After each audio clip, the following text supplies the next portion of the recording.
Olá pessoal, nós estamos mais uma vez aqui com mais uma responsabilidade de ministrar uma aula sobre o governo do Marquês de Pombal.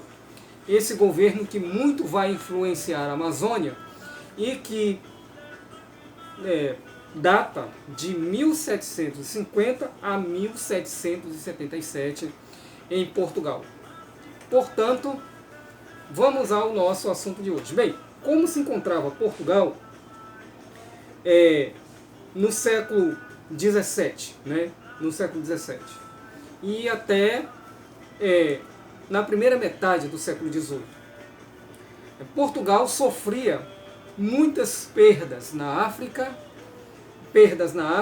e no Oriente, as suas colônias. Na Índia, suas possessões estavam sendo ameaçadas pela Inglaterra. No Brasil, havia disputas entre portugueses e espanhóis na região sul. Na região nordeste nós vamos ter guerra dos emboabas, guerra dos mascates, isso na primeira metade do século XVIII. E no norte do Brasil nós vamos ter problemas com as fronteiras envolvendo a França, a Espanha e a Holanda. E assim, um atraso muito grande, portanto, existia no Reino de Portugal nesse momento, que vai desde o fim da União Ibérica. Para você ter uma ideia, somente o clero português possuía 200 mil membros. 200 mil membros, era muita gente vivendo às custas do Estado, né? Isso para uma população de 3 milhões de pessoas, ou seja, mais ou menos numa faixa aqui de 6,6% da população era do clero e eram alimentadas, portanto, pelo clero. E a economia portuguesa nesse momento? A economia portuguesa era uma economia exportadora, né? Lembrando que essa economia exportadora era uma economia que explorava as colônias, né? Explorava as colônias, né, produtos tropicais, e esses produtos eles seriam vendidos na Europa, especialmente na Inglaterra, né? E aqui nós temos outro dado aqui, que Portugal deveria dar preferência à Inglaterra, até porque tinha dívidas com a Inglaterra. Portanto, no século XVIII, foi descoberto ouro no Brasil, diamantes no Brasil, na região sudeste, ali na região das Minas Gerais, né? E o ouro do Brasil escorregou para a Inglaterra. Foi para a Inglaterra e o diamante para a Holanda, né? Em 1703, portanto, Portugal assinou um tratado com a Inglaterra chamado de Tratado de Methuen, ou Tratado de Panos e Vinhos. Esse tratado era completamente desvantajoso a Portugal, porque esse tratado não permitia, né, o processo industrial português, e nem nas colônias. Portugal vendia, portanto, vinhos à Inglaterra, e a Inglaterra vendia produtos manufaturados, né, a Portugal, né, e Portugal daí repassava isso às suas colônias, especialmente tecidos. Muito bem, então no ano de 1750 morre o rei de Portugal, chamado de Dom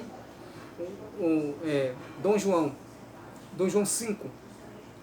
V de Portugal, né, e assume Dom José I, rei de Portugal. O Dom José I não tinha lá muitas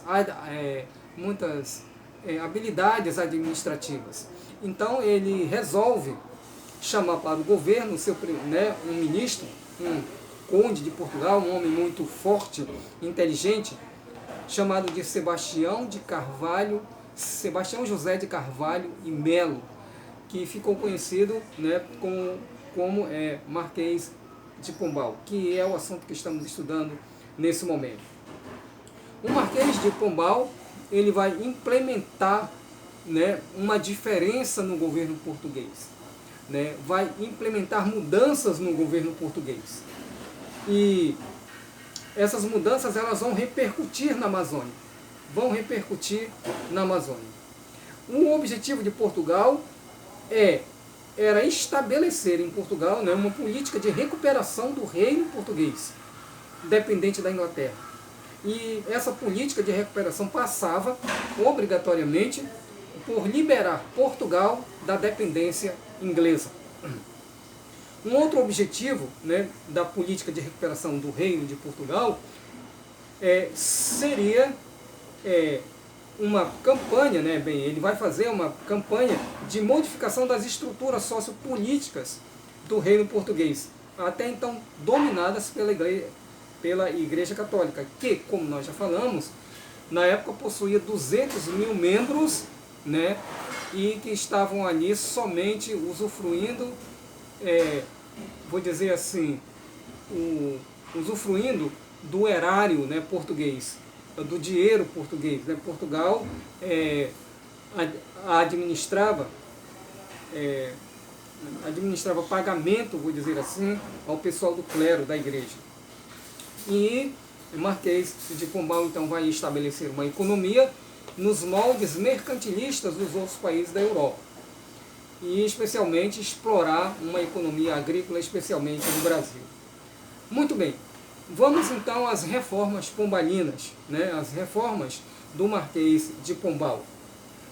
Ele tinha por base ideológica a filosofia iluminista, ok? Então as reformas políticas do governo Pombal tinha por base o iluminismo. Aliás, nós estudamos isso ao estudar o iluminismo, que ele era um ministro, aqueles que faziam, bem, na realidade ele administrava Portugal, ele administrava o país, portanto ele vai adotar uma filosofia, né, a filosofia iluminista, e vai ser considerado, portanto, um governo ilustrativo, como se diz, né, um monarca, não um monarca, mas ele fazia a vez de um monarca iluminista.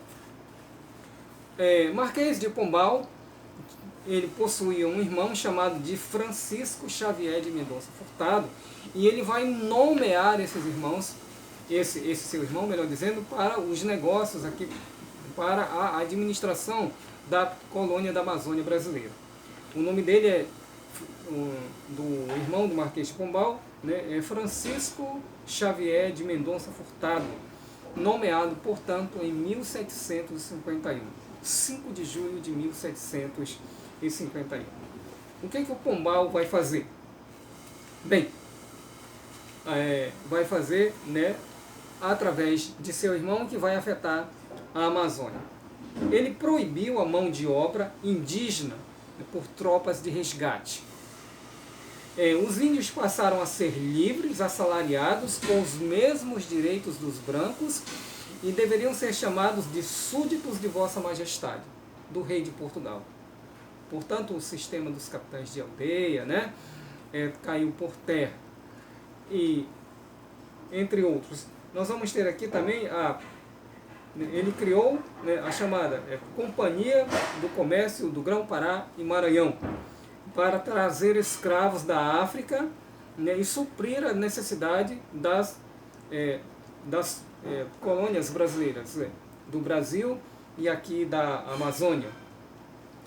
Né. Ele expulsou os jesuítas do Brasil, porque os jesuítas haviam constituído várias missões, estavam muito ricos e muito poderosos por escravizar os índios através de um sistema chamado de o sistema regimento das missões, né, que substituiu o sistema dos capitães de aldeia. Então o regimento das missões dava aos missionários né, o direito de manipular a mão de obra indígena, e eles enriqueceram utilizando-se da mão de obra indígena, se tornaram muito poderosos, especialmente os da ordem dos jesuítas, e foram expulsos do Brasil por Marquês de Pombal. Ele readaptou e ampliou a máquina administrativa de Portugal. Essa máquina, é bom lembrar que essa máquina administrativa era uma máquina viciada, né, desde a União Ibérica. E ele criou aqui os estados do Grão-Pará e Maranhão no ano de 1751, né, capital em São Luís. Em 1772 ele vai criar o estado do Grão-Pará e Rio Negro, com a capital em Belém. E depois, em 1775, ele vai criar, né, o estado do Grão-Pará, ou melhor, ele vai criar, né, a chamada Capitania de São José do Rio Negro, 1775, com a sede em Barcelos. Portanto, Barcelos passa a ser, né, eu diria que a primeira capital do estado do Amazonas, que na época não se chamava Amazonas, né, mas se chamava, né, passou a se chamar a partir do Marquês de Pombal, Capitania de São José do Rio Negro, com as mesmas linhas, né, geográficas, né, territoriais, fronteiriças.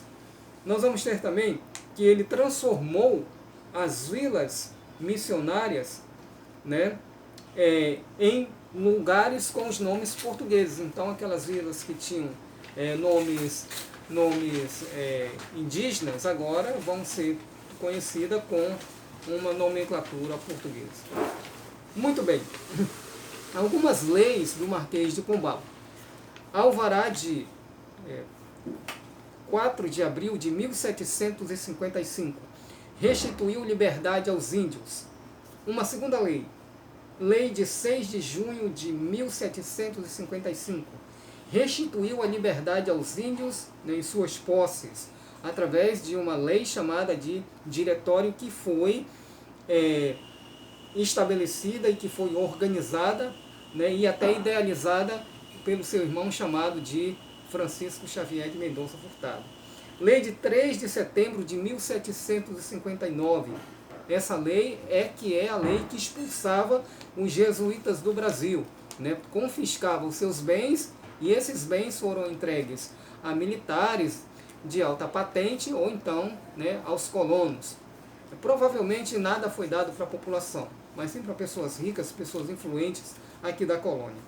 Lei 7 de junho de 1755 extinguiu a administração dos padres, cessou, portanto,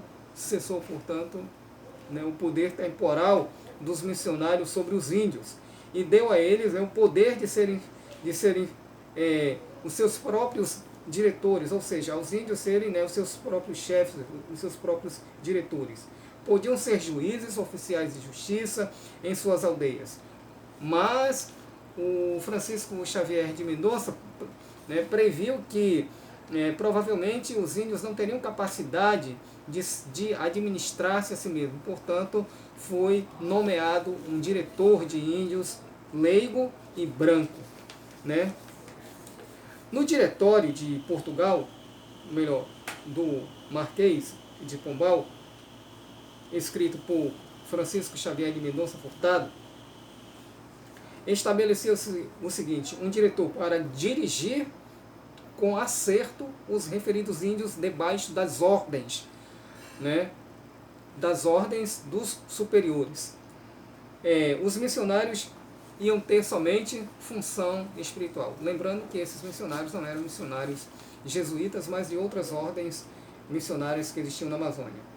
Casa, vestuário, encerramento, né, casa, vestuário, tudo isso deveria ser constituído, né, construído a modelo dos portugueses. E foi encerrado também a língua materna, chamada de Nhengatu. O Nhengatu. Foram criadas, portanto, aqui na colônia, escolas em que os meninos eram separados das meninas. E, a partir de então, agora, né, os nomes portugueses, José, Antônio, Joaquim, Raimundo, se se sobrepunham aos nomes indígenas, né? Em relação à agricultura, né? Uma produção, havia muita produção de feijão, foi estimulado, né? Essa produção de feijão, milho, arroz e a coleta extrativa das drogas do sertão, né? A sexta, ou melhor dizendo, a sexta parte do que era produzido, isso era devolvido ao diretor de índio como parte do seu salário. E 10% do que era produzido era, né, entregue ao erário, né, como em forma de impostos ao rei de Portugal. Bem, distribuição da mão de obra indígena entre os colonos e a administração do rei de Portugal, né, a coroa. O diretório também estabelecia que os índios deveriam trabalhar entre os 13 anos e os 60 anos de idade. No parágrafo 95, artigo 95, melhor dizendo, dizia o seguinte, que um dos objetivos do diretório era a dilatação da fé cristã, extinção do gentilismo e a propagação do evangelho, civilidade dos índios, bem como dos vassalos, aumento da agricultura, introdução do comércio e o estabelecimento da opulência e a total felicidade do Estado. Portanto, nós vemos aqui que o diretório vai estabelecer a desgraça, né, na aculturação, ou melhor dizendo, a aculturação do índio, a força, né, a força. E embora se diga que os índios eram livres, na realidade não eram. No ano de 1777, no dia 27 de fevereiro, morreu, portanto, o rei Dom José I. E aqui nós vamos ter, né, um processo da história de Portugal chamado de viradeira, né? O que foi a viradeira? A viradeira foi um movimento político e social que ocorreu no Reino de Portugal. Logo depois da morte de Dom José I, assumiu sua filha, Dona Maria I. E logo, se a Dona Maria assume, a elite portuguesa, a burguesia portuguesa, que não havia recebido benefícios do Marquês de Pombal durante seu governo, então agora vai denunciá-lo e afastá-lo do poder. Então, ele vai ser acusado de abuso de poder, né, corrupção e fraude, né? Pombal foi realmente processado por mais de um ano de interrogatórios em Oeiras, onde ele vivia, e velho e muito doente e sem amigos para se defender. E Dona Maria, portanto, encerrou, né, o processo. O processo dizia que realmente ele seria digno de severa punição. Mas Dona Maria disse que, embora fosse assim a lei, não caberia a ele, né, o cumprimento dessa lei. E ele ficou, portanto, livre, morreu no ano de 1782. No Brasil, continuaram conflitos e mais conflitos por fronteiras. Dona Maria e Carlos I chegaram a um acordo logo no ano de 1780, né, no Tratado de Santo Ildefonso, para regularizar o Tratado de Madrid, que tinha sido escrito no ano de 1703. E chegando um novo governo, uma nova monarca, portanto, o diretório que tinha sido estabelecido no governo de Dom José I vai ser extinto, né? Vai ser colocado um final no diretório, através de uma carta régia de 12 de março de 1798, assinada pelo regente, o príncipe Dom João VI, porque Dona Maria já estava com alguns problemas de saúde. Então, Dom José I, que era o seu herdeiro direto, é quem vai assumir, né, agora o rei de Portugal, ou melhor, o Dom João VI. Aqui nós vamos ter que um religioso que morava aqui no Grão-Pará, ele vai escrever, né? Ele vai escrever um documento e enviar ao Reino de Portugal, né, pintando o diretório como é o mais terrível das leis para os índios. E nós vamos ter aqui que o diretório então vai ser extinto, né, completamente extinto. Por último, nós vamos ter que o diretório vai ser extinto e vai ser então instituída uma nova legislação do trabalho do índio, chamado de a Milícia dos Trabalhadores, no governo de Dona Maria.